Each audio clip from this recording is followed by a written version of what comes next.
play Beautiful Baby for me? Sure thing, Elsie. Let's go.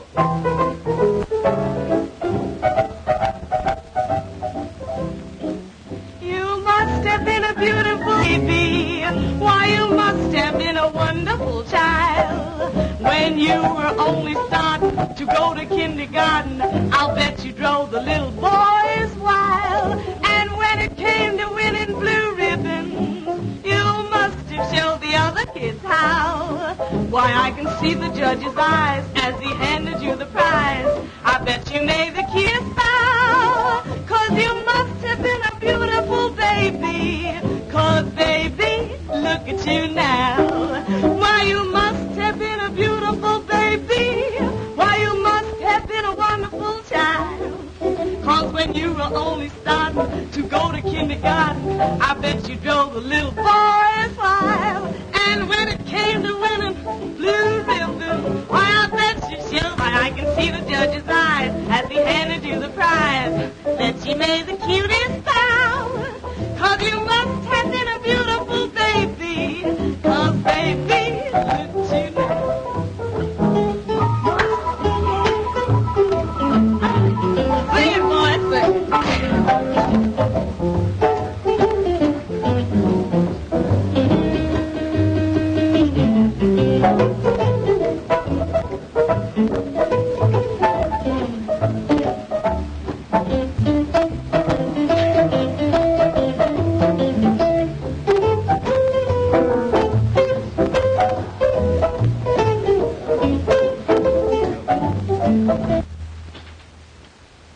Come in.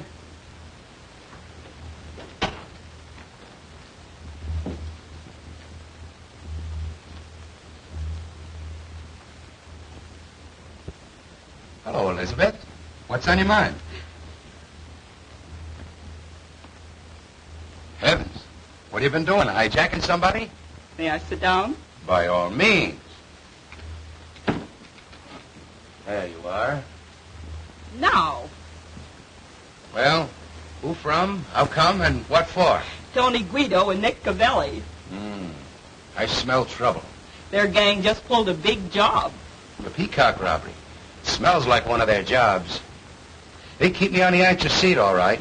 Well, what do they want? A little party in the private apartment upstairs after the joint closes tonight, That's easy. It's for rent for such purposes. with a half dozen of our girls to entertain them, including Elsie. That's what I was expecting. And what I feared. There goes the big dough.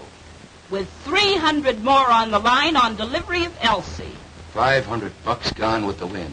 You know she won't go, so Because I want the place to make money. Why do you let her kid you? Well, you want us to kid ourselves? Nonsense. You're paying a handsome manager to look after such things, aren't you? It's $200 without her, $500 with her. $300 ought to be enough to get you to make that manager do his duty. $500 is almost enough to make me use a gun. But I don't think they could persuade that girl to go up to that apartment if they offered her 10 times that much. It's amazing to me how you let that pair play you. If you had the right kind of manager, you'd soon see how quickly Elsie'd be persuaded to sit in on these parties. Darn it, why rub it in? The girl is 100% for the joint for what she's been hired for. No. I just can't tell any girl to do what I know isn't just right or get out. I'm a gangster, but I still haven't sunk that low. Rats. If you'll make my brother manager, I'll guarantee that Elsie Bellwood will be doing just what the joint wants her to do in 10 days or... Nothing doing, Elizabeth. I beat up men. I'll never win for getting rough with a woman.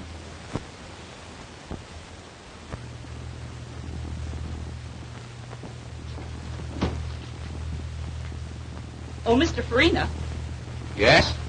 step here a minute, please. Get a load of that specialty.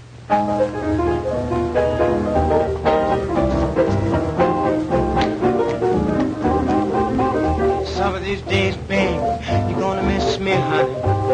Some of these days, babe, you're gonna feel so lonely. You're gonna miss my hugging. You're gonna miss my kissing. You're gonna miss me, baby. When I'm gone away, you're gonna feel so lonely, baby. Just for me only. For you know, baby, you done had your day.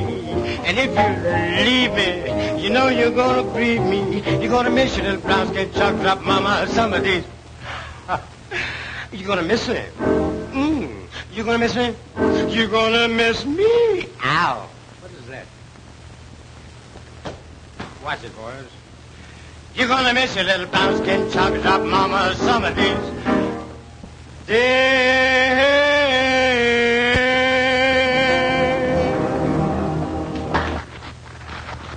A manager should be able to entertain in case you come up short of an act some night. You saw that. Think it over, Mr. Farina.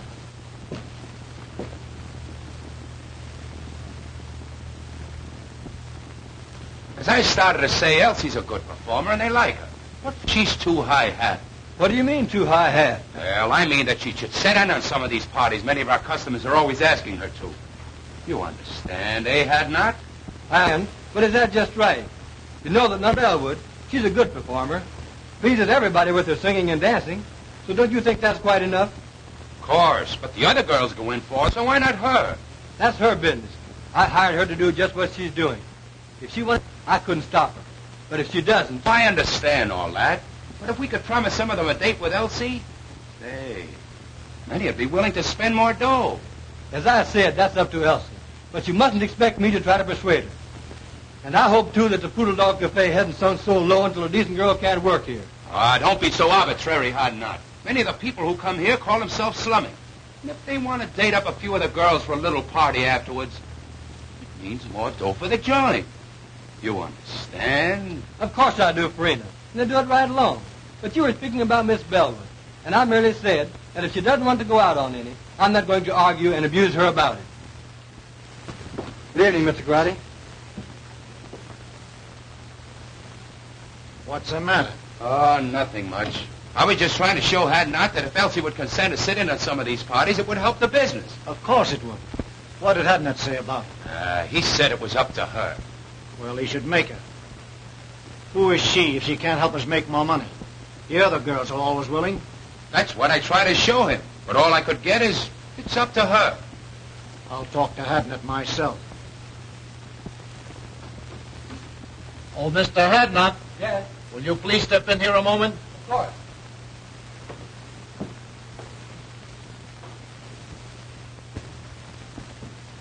Have a seat. Cigarette? No, thanks. Mr. Hadnot, my cousin tells me you don't like the way we run our place. Hadnot don't think that we ought to try to persuade Elsie to go out on parties if she don't want it. I said that I wouldn't try to... Now, this Elsie girl, she's very attractive. Some of our customers will sit in a little party now and then. You understand, after the place closes. Now, we like to oblige our customers. So we think that you should... Listen, Mr. Grady, your partner and I have just party. It's up to her. But I hired her to sing and dance here in the place, not to go out on private parties. Now, if you want to try to persuade her to, that's your business, but I won't. Oh, you won't, eh? Well, what do you think we got you hired for besides managing the place? We can do the managing.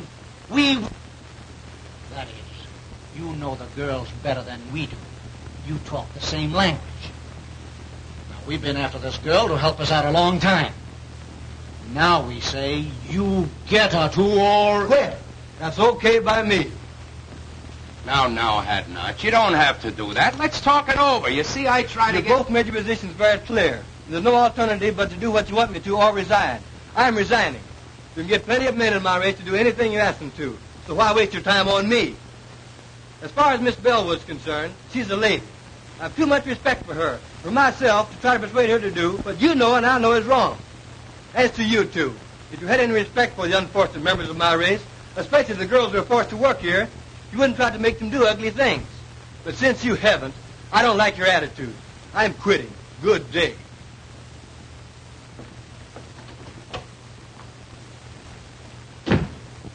I was coming in to see Mr. Farina, and I couldn't help overhearing what was going on inside. What does he mean?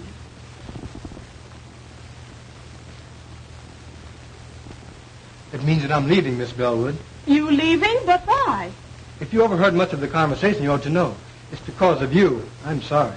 But you mustn't. You can't. I won't let you give up your job on account of me. Now, The only way I could get it back and keep it would be for you to do what they wanted me to make you do. And if you did, I would hate both you and myself. Oh, you're so fine and noble, and jobs are scarce. I could never feel comfortable or happy knowing that you gave up yours because you wanted me to stay decent. Why, Oh, let's not take it so seriously. I don't belong in that place anyhow. Neither do I. If you just must quit, then I will too. You'll do nothing of the kind. There's nothing wrong with your job, and you don't have to change your ways just because some drunken, depraved customer wants to go flying around with you. Meantime, the customers like you, and you're making more money now than it is possible for you to make anywhere else. Forget about me and the cheap job I had. But don't you understand that I understand all about what you want to say, but the fact is, I've been appointed to a job on the detective force. I was going to quit the first of the month anyhow.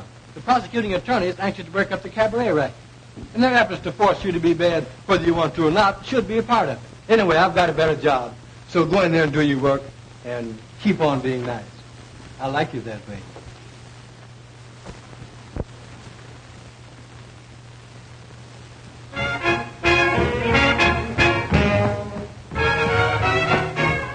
there's certain something in this world that I like best. I depend on one thing for my total happiness. No, it isn't money. No, it isn't fame. You may think it's funny when I start to explain. Got no shoes on my feet, ain't got nothing to eat, but I've got a heart full of rhythm. Not a dime to my name, but I'm rich just the same, for I've got a heart full of rhythm. Now when the skies are gray and everything's wrong, I find my way by singing a song. That the great think I'm small, I laugh at them all, 'cause I've got a heart full of rhythm. Got no shoes on my feet, ain't got nothing to eat, but I've got a heart that's full of rhythm. Not a dime to my name, but I'm rich just the same, for I've got a heart full of rhythm. Now when the skies are gray and everything's wrong, I find my way by singing a song. Let the great think I'm small, I laugh at them all, for I've got a heart full of rhythm.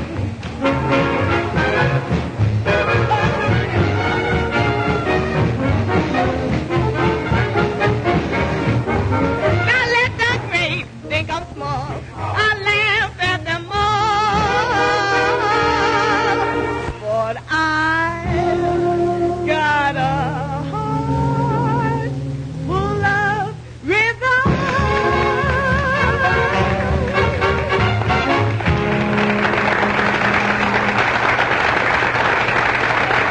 Be very happy when I think of you being without your job on account of me. Tell you, Elsie, if I may call you that. You may, of course. Thanks. That makes it easier. Getting back to what we were talking about, I was trying to tell you that I didn't care. You see, I've been studying for detective work for 2 years. It comes under civil service. I took the examination. Thing is all right. I don't have to worry about a job for me any longer. With a better job, I can do more good. Naturally, I'm glad that I can now be more independent and stand up when the occasion rises for decent girls like you. I sure like you for that, and I shall always respect you. I hated to think that you had to suffer any inconvenience or embarrassment on my account. However, I like to think that the Negro race have such a terrible time. If we had a few more girls like you, maybe it wouldn't be as hard as it seems. By the way, did you happen to notice anyone hanging around to take my place? Yes, those Landry boys. Incidentally, distant relatives of mine. They're made to order for dirty work. They'd hardly stop at murder. So, I may have to quit after all. No, the customers like you too well. Just you stand pat, and they'll soon quit trying to persuade you. I hope you're right. It was bad enough for the help while you were there. But with those outfit like my relatives in charge, well, I shudder when I think what those poor girls will have to put up with now. Oh, you don't need to. I'm on the getting outside. I can be out in a jiffy and upstairs before you can get around on this side. I want to thank you for a fine evening. But if I find out that you're lying about that detective job, I'm going to make you let me do something that I never thought I'd ever do. Take care of a man.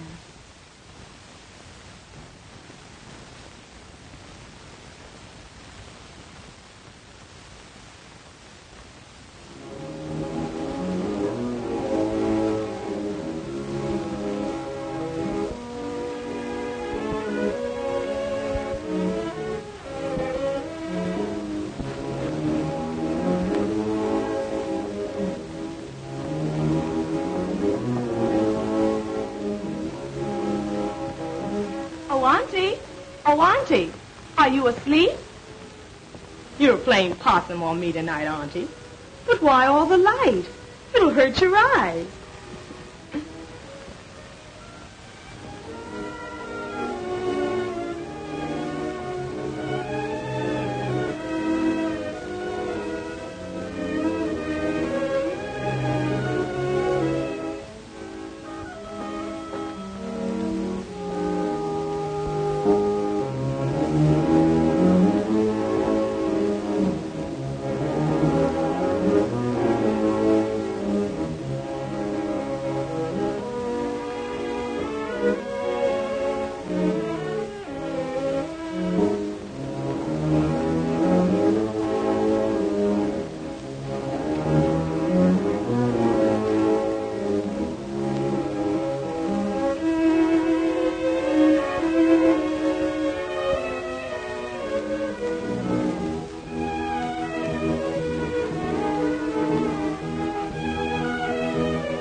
My man, I saw you give up your job tonight to defend a girl's honor.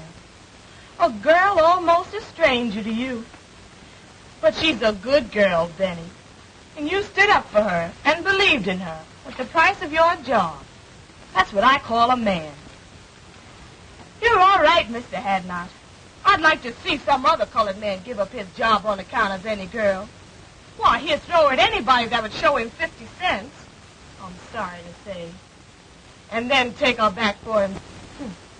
Pretty rotten setup. But you're out of a job, Benny. You've got to live and get along until you find another one. Now, you may have this job that you mentioned, and you may have just said it to console me, but I'll find out. I've seen plenty of women taking care of men. Worthless, trifling, good-for-nothing men. And I've hated them for it. Isn't that funny? I want to take care of one now, too. You, Benny. But you're such a good man, Benny. But this is different. You've just got to be all right. I've just got to do this. I want to give you everything that I make and let you give me what you want me to have. Will you promise me you'll do this, dear? It'll make me so happy.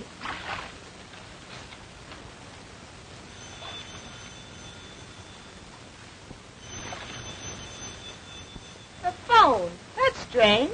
I wonder who could be calling at such an hour.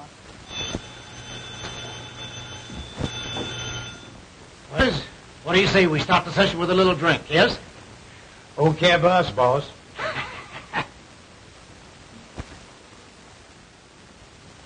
What can you want to talk to my aunt about at this hour? Please give me the message. She's a skeptic. But if you say that it's a matter of life and death, I guess I'll have to call her.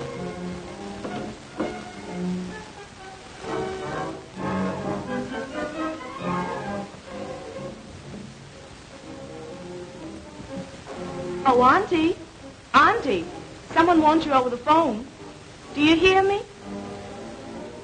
Poor Auntie. You're tired. I just won't do it. Whoever it is has got to give me the message or wait until you wake up.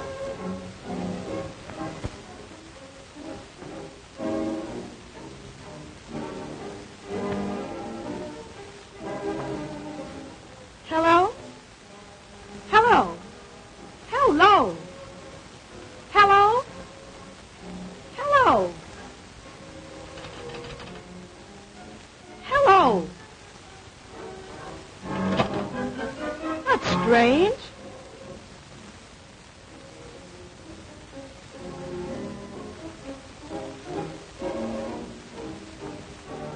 Oh, Auntie. Auntie, wake up. Please wake up.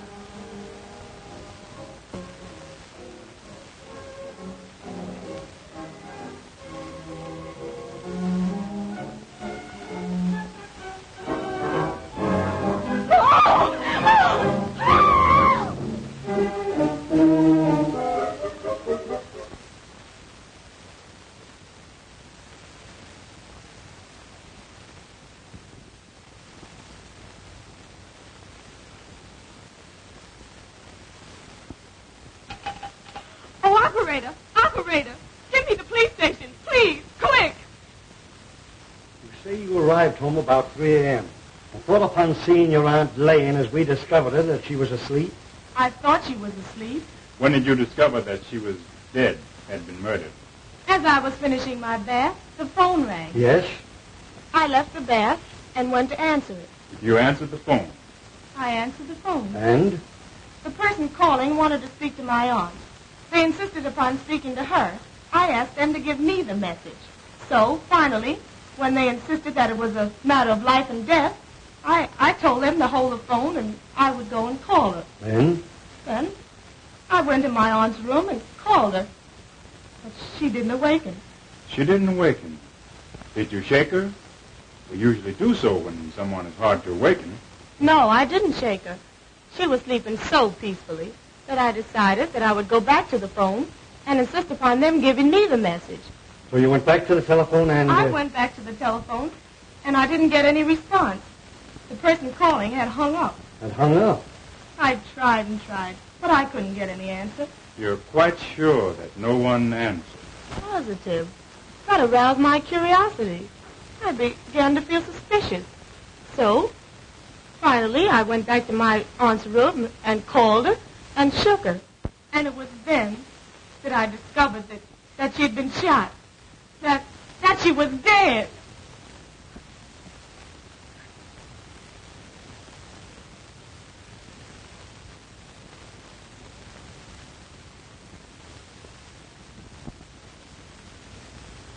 Well, what do you think of her story? Sounds truthful. It does, and it may be.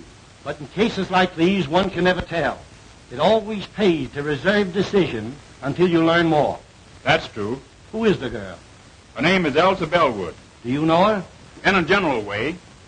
I've talked with her. She's considered a very good singer and dancer and works at the Poodle Cabaret. I see. Do you know anything about her reputation, her character? She's in the show business, you know. This case seems to offer something. It is unusual. For instance, someone calls over the telephone and insists upon talking to a woman you can see it who has been dead for hours. And times the call when he knew the girl would have returned from her work and at such a late hour. If the girl is innocent in this murder, then someone who called knew something about who did it, if they did not kill her themselves. Now, if the girl killed her aunt, she would have had to leave the cabaret. I guess, say, between 10:30 p.m. and midnight. Go home, shoot her aunt while she was asleep, go back to the cabaret, go on with her work, and then come back here in an hour and call the police station. It's too complicated for the arresting officers. There's only one thing to do. We'll have to take her downtown and hold her. I'm sorry. She seems like a very nice girl and truthful. But somebody killed that woman. Now, as the girl was the only one here, there's only one thing to do. Take her downtown and book her. Come on. Does this mean that I'm under arrest? I'm awful sorry, but you are. Oh. And it means that you're going to lock me up? Put me in jail? Yes, I'm awful sorry. I'm not blaming you. There's been a murder, and the law has got to find out who did it. Well, there's no one else to hold it this time but me. So... If you have an idea who did it... No, not the least. Not the least. I can't imagine anyone wanting to kill my aunt. Poor auntie.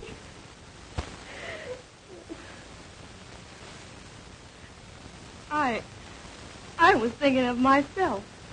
I've never been arrested before.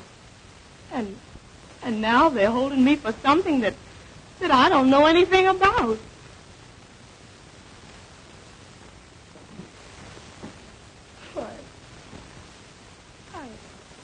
I'm under arrest. And they're going to put me in jail. Well, once if you're sure... I'm not sure of anything. I merely feel that the girl is innocent. We should go easy on her until we get some more evidence. Well, I'll speak to the matron. But you understand she cannot leave. But at least the room isn't a cell. Thank you. I've talked to the matron has a room here with a bed in it. So we're going to let you have it so you can get some sleep. Then when you're brought before the DA this afternoon, you'll be more rested and composed and think more clearly.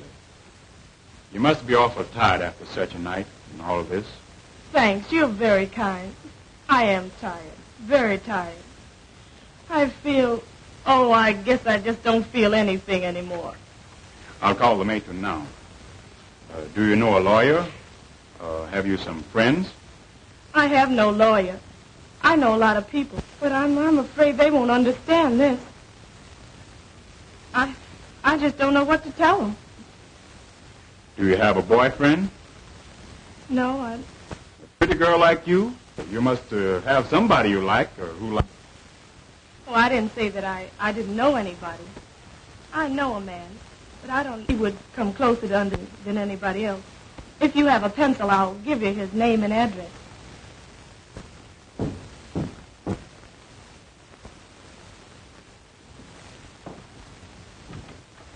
Hello, Wanzer. Hello, Adnot. Come in.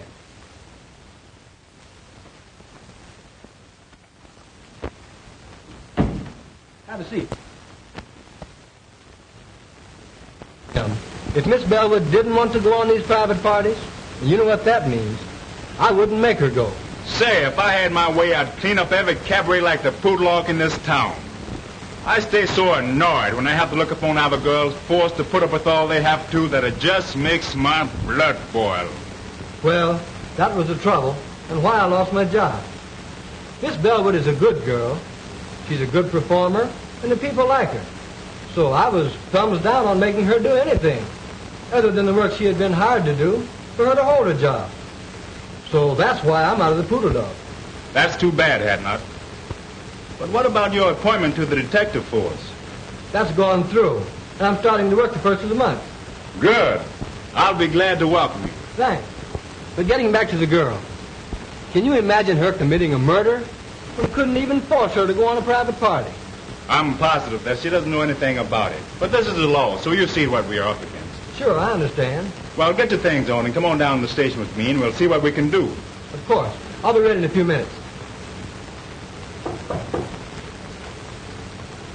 Come in.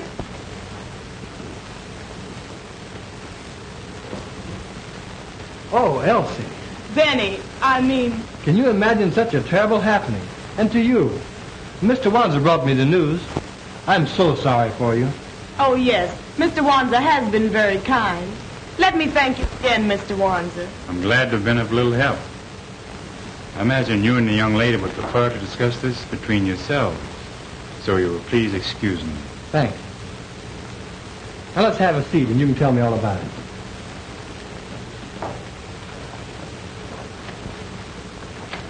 As I understand it, she had been dead several hours when you found her, after your arrival home.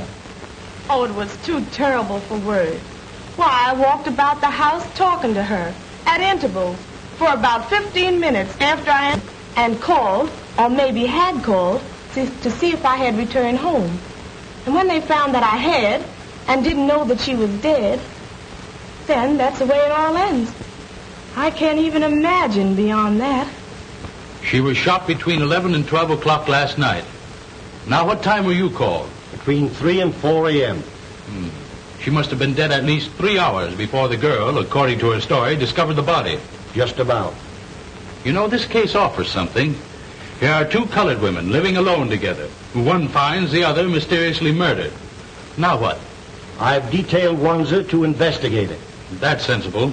Being a colored man, he might be able to find out things that one of our other officers could not.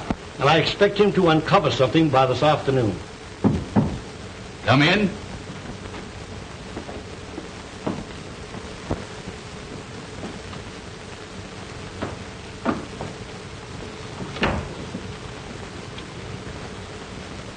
Now tell Mr. Eckert, the district attorney, how you're related to Miss Bellwood and what you know about her aunt. Well, I don't know that I ought to. Go ahead, sister. Tell them all about it. Well, all we know about the murder is what we read in the morning papers. Of course, we know, that is, we knew the victim, Josephine Hawkins. In fact, she was a cousin of ours. Oh, your cousin. So you were related. All right, go on. And this Miss Bellwood was her niece and lived with her. That we have already found out. Miss Bellwood told us that when we went to her house this morning. Of course, I merely mentioned the fact so that you'd understand. Now, what did this Mrs. Hawkins do? How did she live? You mean Miss Hawkins? She wasn't married, had never been married. Oh. No, she owned a beauty parlor that she ran downstairs in the same building. Have you any knowledge or idea how the expenses of the apartment were shared? No, I don't know. But I do remember once talking to her and of her saying that she had an awful lot of insurance for a woman, but that Elsie, her niece, had taken it out on her and was paying the premiums. So she was heavily insured, and her niece, whom we are holding here, paid the premiums, even had the insurance taken out. That's what she told me. Just when did she tell you that? Oh, 3 or 4 months ago, I'd say. That, of course, could be a motive for the murder. But we want to know more, Mrs. Green. The whole story. All you know. It's all right, Elizabeth. Go on. Tell them all you know. Well, Now, just a minute. Come here. You keep telling her to talk. How about you doing some talking yourself? What are you ordering her to tell? What do you know? Well, you see, I just got a job to manage the Poodle Dog Cafe last night. Oh, I see. You got a job to manage the Poodle Dog Cafe, and you got it last night. So what? Yes, he must tell all he knows. A murder has been committed, and the law must find the guilty persons. So tell all you know, if anything, about it. Well, we don't know anything much, mister. But you said the murder was committed between 11 and 12 o'clock last night. We were at the Poodle Dog Cafe from 9 o'clock last night, waiting to see Mr. Farina and Mr. Garotti about this job. At around 11 o'clock, I...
Gee whiz, I wonder when are those guys going to get around to me. We've been waiting here for 2 hours. I'm getting tired. Well, go on outside and catch some air. But we're going to keep on waiting until they send for you if it takes all night. All right, I'm going outside. I'll go along with you. What time is it, anyhow? 8 minutes to 11. Now, how long are you going to stay out there in case they send for you? Oh, I don't know. 5 or 10 minutes. All right. I'll expect you back in 10 minutes. Be sure you're back in 10 minutes, however. And I hope you get back before they send for you. So do I.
Glad to get out of that stuffy place. Cigarette? Yeah.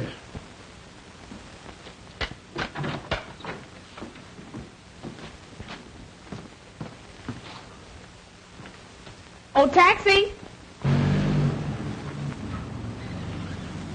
Drive me to 1415 Yandy Street, please. Quick!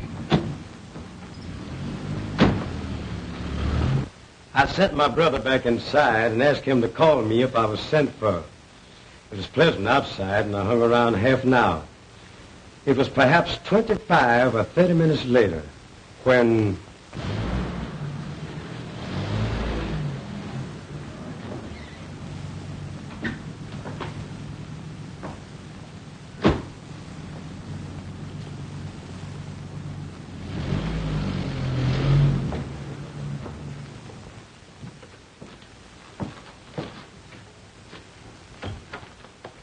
It's ready to see you now. Okay. When I entered Mr. Garrod and Farina's office, I happened to look up at the clock and remember that it was 11:35. Yes, sir.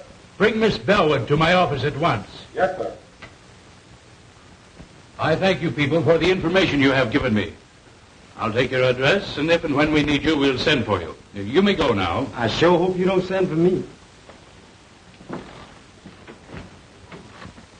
Oh, what an awful story.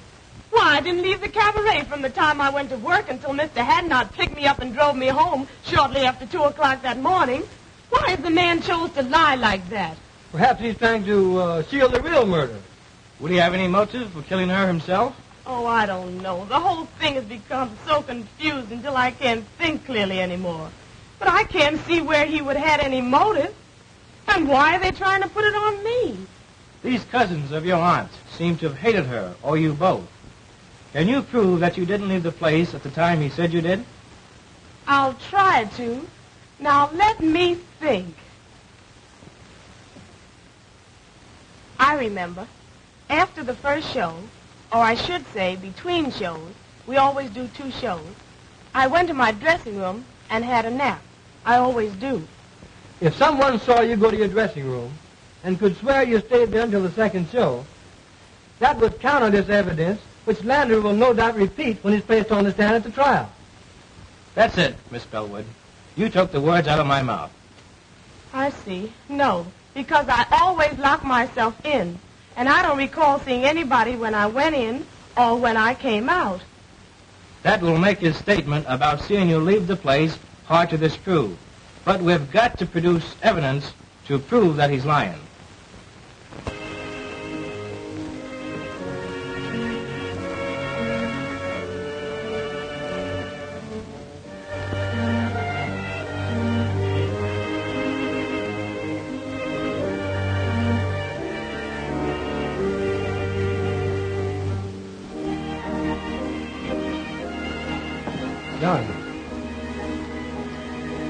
There's no use, Benny.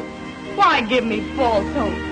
Just leave me here to slowly succumb to this living death. I want to forget that I was ever born, and that I ever had any hope, and that I was ever a free person, once happy and hopeful. I can both understand and appreciate your hopelessness and despair, Elsie. But I want to tell you, dear, that I love you. Have loved you long before you even knew it. And that I've dedicated my life to righting this great wrong and setting you free. Since you didn't kill your auntie, somebody else did. So you see, I must ultimately succeed. And I will succeed. Oh, what you say sounds so beautiful, Benny.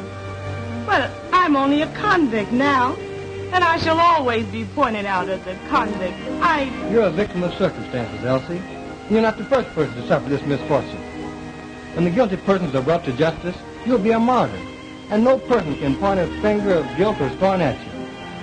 I'm going to help you, dear, but you must help me to enable me to help you. Help you, Benny? How can I? Easily and simply. I believe Mrs. Green and her brothers either killed your aunt or hired somebody to do it. At least know who did. Either way, the truth is not before very long. Some Negro mixed up in this is going to talk. They always talk. And they can never keep a secret, especially one so important as a murder. Maybe. But why haven't they talked? They know... Don't you catch my point, dear? You had to be convicted first. They've kept so busy telling lies to put you here that they couldn't start talking up to now. But with you convicted and here in prison, they'll soon relax.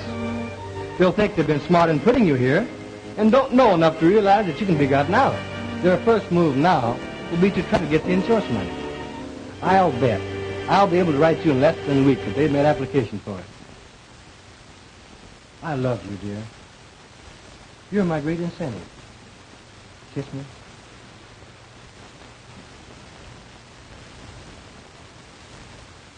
Well, how are you, Mr. Wansit? Would you have a chair? Sit down here.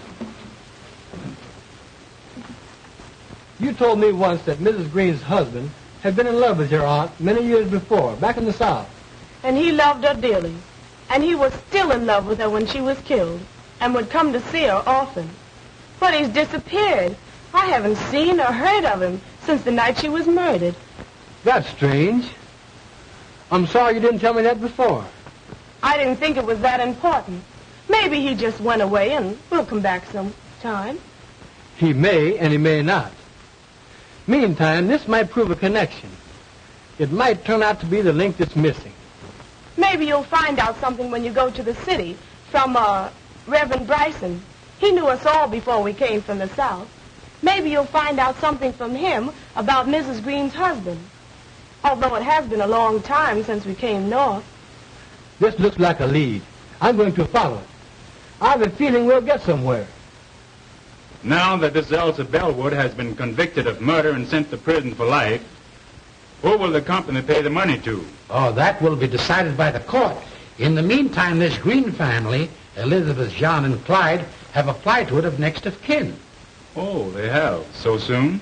Yes, I have the application papers here. You won't be paying them the money?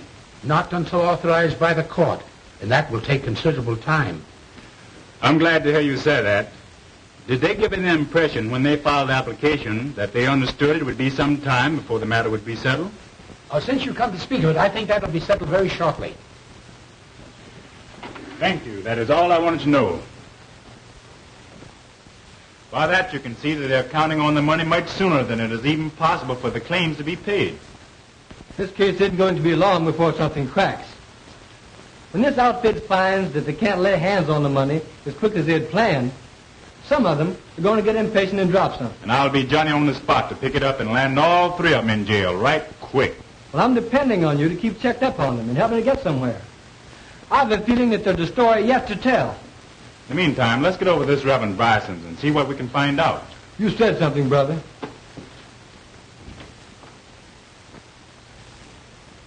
Be seated, gentlemen.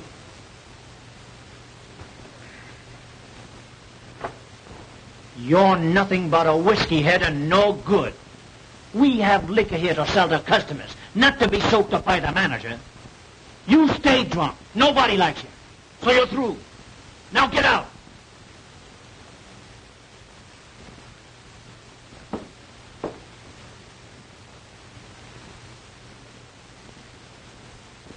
Yes, I know everybody that's involved in this unfortunate affair.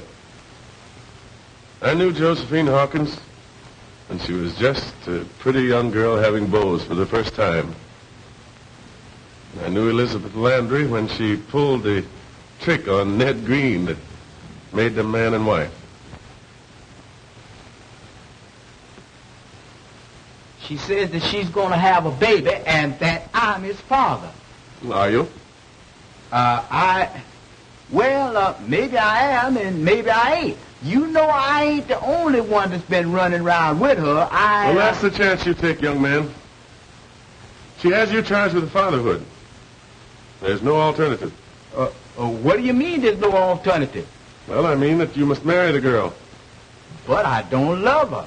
Never did and never will. You know who my girl is. You know who I've been going around with. And I ain't afraid to tell you that I love Josephine Hawkins. She wouldn't come up with no tale like this. Why should she want me to marry her when she knows that I'm in love with her cousin? Well, that I don't know, young man. Now, you admit that you've been having clandestine affairs with that girl. She charges you with being the father of her unborn child. If you do not marry the girl, she'll have you arrested and put you in jail. You have a very good reputation, and you shouldn't permit either yourself or the girl to be scandalized. When you get ready for the ceremony, bring the girl here to me. Well, I married the couple. And 3 months later,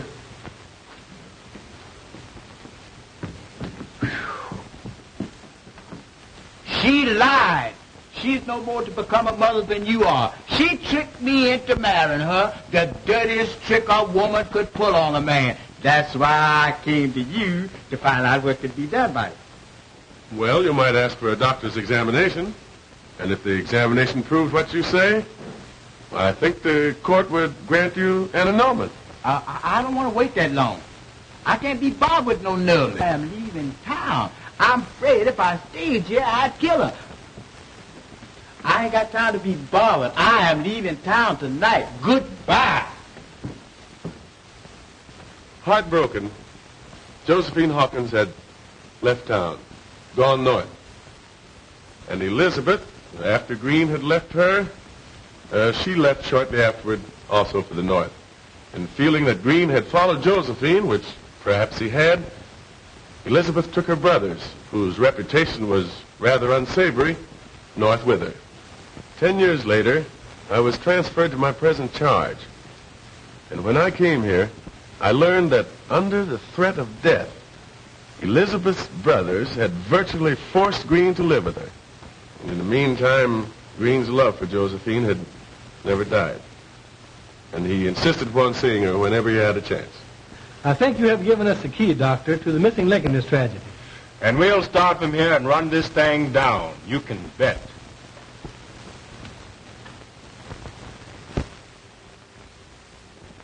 Here we are, broke, strapped. It may be months before we get this money, if at all, and you must keep pouring liquor down your dirty throat until the Italians get disgusted with you and kick you out.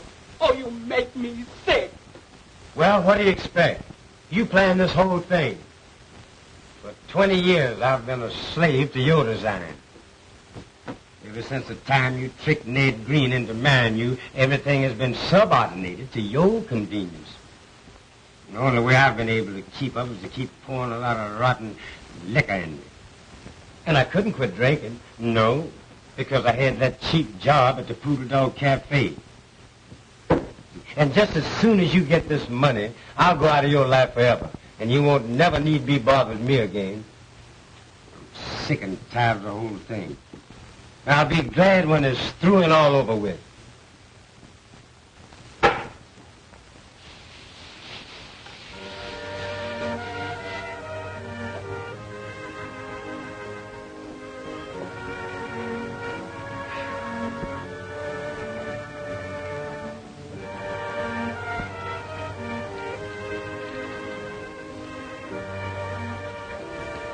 Dearest Elsie, we're getting somewhere.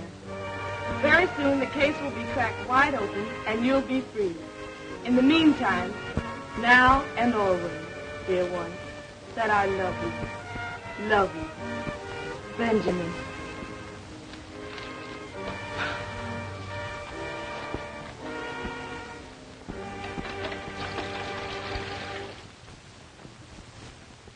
We'll wait right here till somebody comes out or goes in. I have a feeling we won't have to wait long. Hey, son, come here. Yes, sir? Live around here? Right across the street in that house with the yellow shades. How about the house next door? Mrs. Green lives there. Mrs. Green? Yes, sir, and her two brothers, John and Clyde. Nobody else? Well, her husband used to stay there, but he don't no more. He doesn't anymore. Why? I don't know. He just don't. He ain't been there in a long time. I think he went away somewhere. Anyway, he ain't there no more. But Mrs. Green's brothers, do they still live there? Oh, yes, sir. One of them's there now. He always is. The other one will be coming along soon. They eat about this time. And the other one will be coming along soon for his dinner. Which one's there now? John. He sleeps up until about this time. Then he gets up and eats. And then he goes down to the Maple Leaf Social Club. Maple Leaf Social Club, eh? Well, what time does he get back? He's never back before I go to bed, so I guess he gets back kind of late.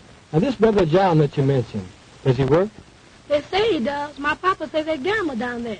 And he does something. Thank you, son. Well, there's something for you.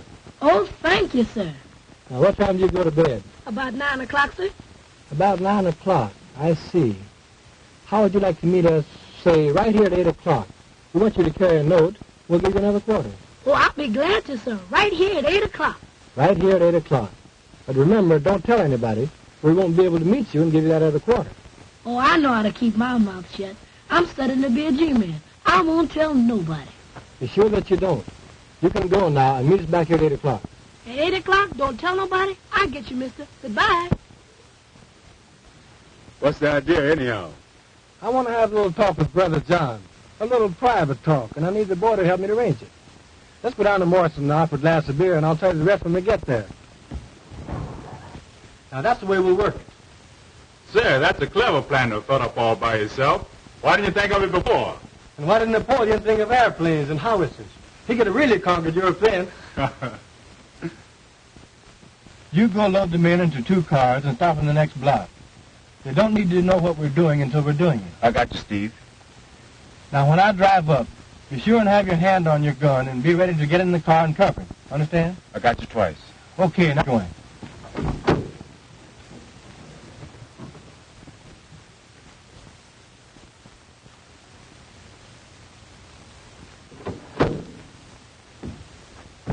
All right, mister. Here I am. So I see. Johnny on the spot. Always be on time, and you'll get somewhere by the time you become a man. Yes, sir. Say, do you know where the Maple Leaf Club is? Sure. I want you to show me that. So you drive up to the next corner, then you turn right, and there you are. All right, here it goes.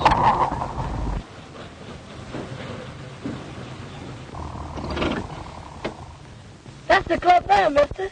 Yeah? Well, go in there and see this man, John, and tell him that his brother wants to see him down there right away. You understand? Yes, sir. When you bring him here, I'll give you the other quarter. Now, when he's sitting here by me, you come around on this side of the car, and I'll slip it to you easy like. Yes, sir. Now, if you do just as I say and keep your mouth shut, it may be 2 quarters or half a dollar that I'll be giving you. Yes, sir. You can go now.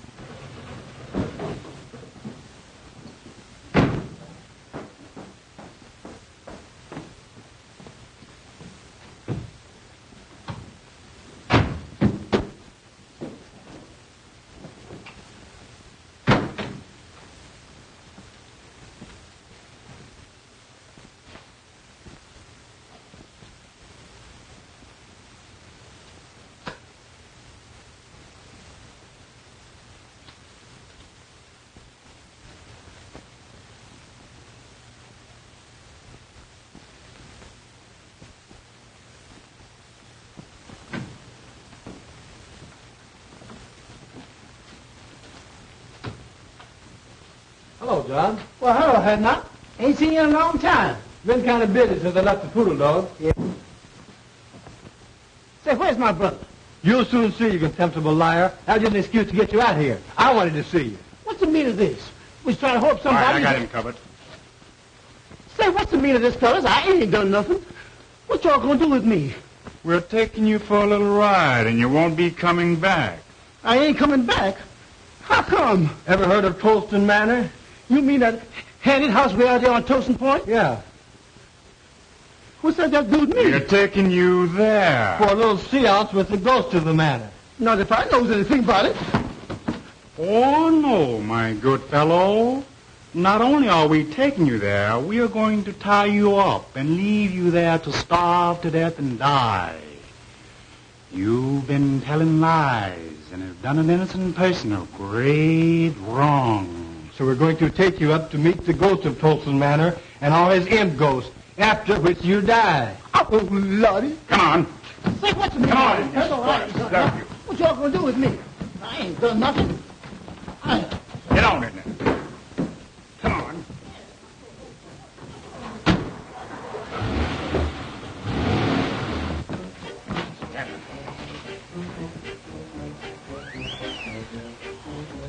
All right, Walter. Make a light, please.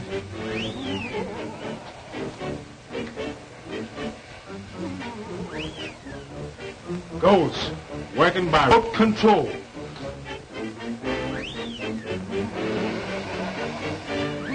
I hear that the only living things that visit here are huge buzzards with pink necks and white gills who fly down through the chimney and pick the bones of liars like John here, whose lips have caused great suffering.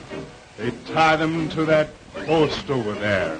And when the buzzards fly down and devour our bodies, old Tolston turned their soul into imp ghosts.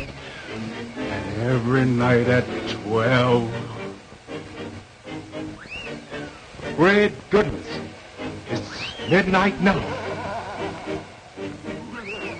When that hand reaches 12, the ghost I've heard appear. At the stroke of 12, now watch.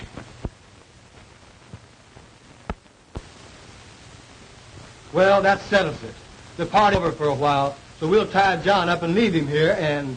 Oh, please, man, please don't. Of course, if you care to do a little talking, tell us who killed Josephine Hawkins. We might decide to wait a while. If you promise them hands won't come back, I'll tell you anything, everything. Just don't leave me here. You're such a rotten, dirty liar until I hesitate to believe anything you say. You swore in court under oath, so how do you expect us to believe you out here? But I'll tell you why we brought you here and why we're going to leave you here with these ghosts. You killed Josephine Hawkins. I killed who? Josephine Hawkins. And you lied about Miss Bellwood when you swore she left the cabaret and went home and shot her aunt. I didn't. What do you mean? I means I did lie about Miss Bellwood. So did my brother. But I didn't kill her aunt. Neither did my brother. I don't believe you. But we're going to tie you up and leave you here for the dirty lies you told on that poor innocent girl. We didn't kill her. I swears we didn't. But we did lie about seeing Miss Bellwood. And if you won't leave me here, I'll tell you all about it. Well, what do you think about it? Oh, I wouldn't believe this guy on a stack of Bibles. I don't see any use in wasting more time listening to this dirty liar. For if he'd lie enough to put an innocent girl into the penitentiary, we certainly can't afford to listen to him now. Please, man, won't you give me a chance? I didn't kill my cousin, but I did lie about her. I admit that, and if you promise you won't leave me here, I'll tell you all about how it was done. Shut up, you lying skunk. I don't heard you say. Wait a minute. After all, we can listen to his story, and if we still don't believe it, we can tie him up and leave him here. Oh, well, if you insist. All right, you rascal. But the moment I'm convinced that you're lying, we're going to tie you up and leave you here. I thank you, mister. I ain't going to lie. You can keep me here until you prove everything I says. All right. We're going to listen to your story. But we warn you that the moment it begins to sound fishy, it ends. And right here you stay. I'm going to tell you the whole story. And there ain't one word that was going to be a lie. All right. Start from the beginning. Way back in the South, before any of you came north.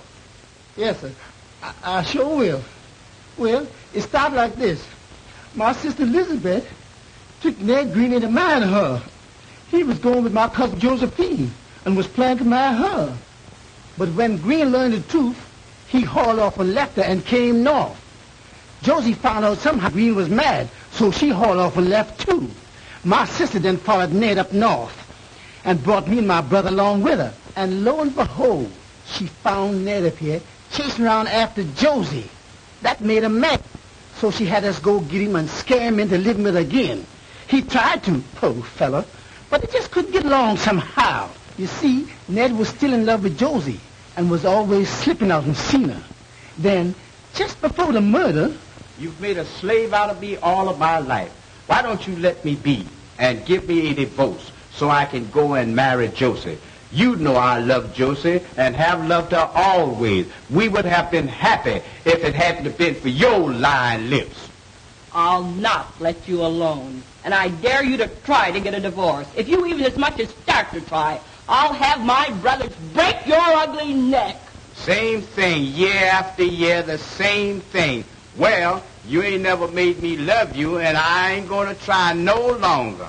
I'm leaving you for good, and I'm going to Josie. And if she won't run away and live with me, I'll steal into the house some night and kill her, shoot her in the head, then kill myself. That's what I'm going to do.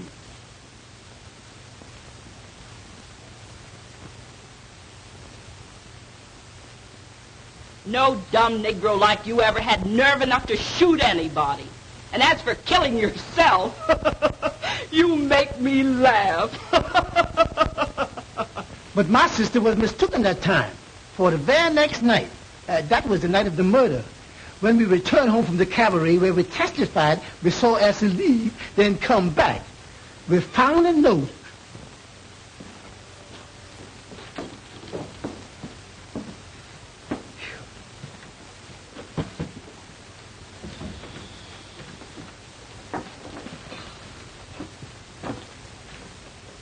Hey, sis, where's the bottle? What about a little drink? Oh, go chase yourself. You've had enough liquor tonight.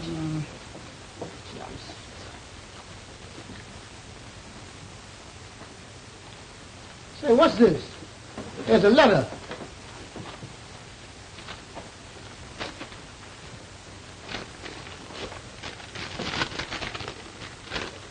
To my wife, I have done it.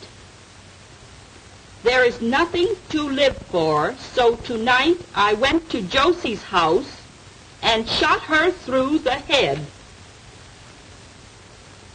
while she slept and turned on the light so her soul could find the way to heaven. With Josie dead, when you find this note, I will be dead too. I am going to tie a rock around my neck and jump off Tyndall's Bridge.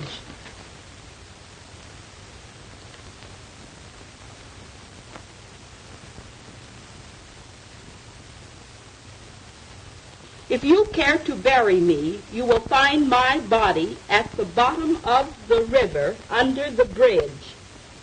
Unhappily, Ned.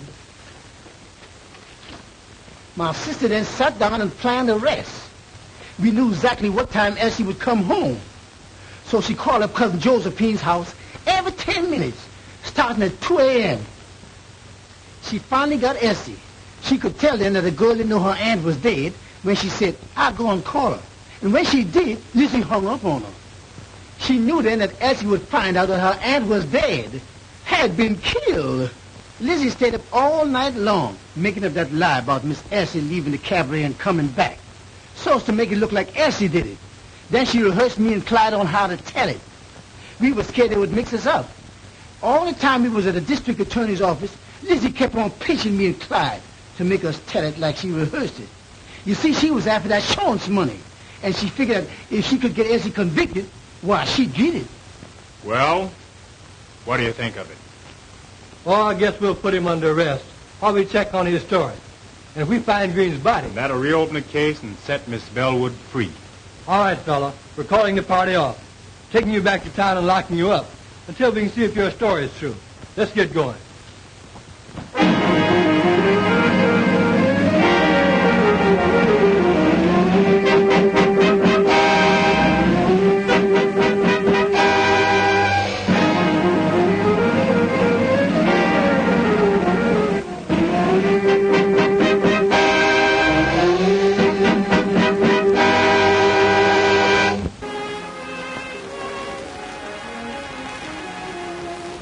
They're yours, dear. I'm giving them to you. Giving them to me? Well, what do you mean? Just what I say. They're yours, then, my darling husband. But Well, I'll explain. To begin with, I wouldn't have had them at all if you hadn't dedicated your life to the solution of the crime, which set me free. And next, for some strange reason, when I thought that you had lost your job on my account, I developed a means to give you my money, to take care of you if need be, until you got another job. Then suddenly, all I had been through began to happen. You saved me, you loved me, and you married me. And I love you. Now, after all this, if you want to make me happy, please take these checks, $15,000 worth, and do whatever you want to do with it. Will you promise me, dear? Such a peculiar request. Such a strange desire. But since you insist on making me a sort of guardian, I'll take the checks and establish a trust fund for our children, dear. Will that be all right?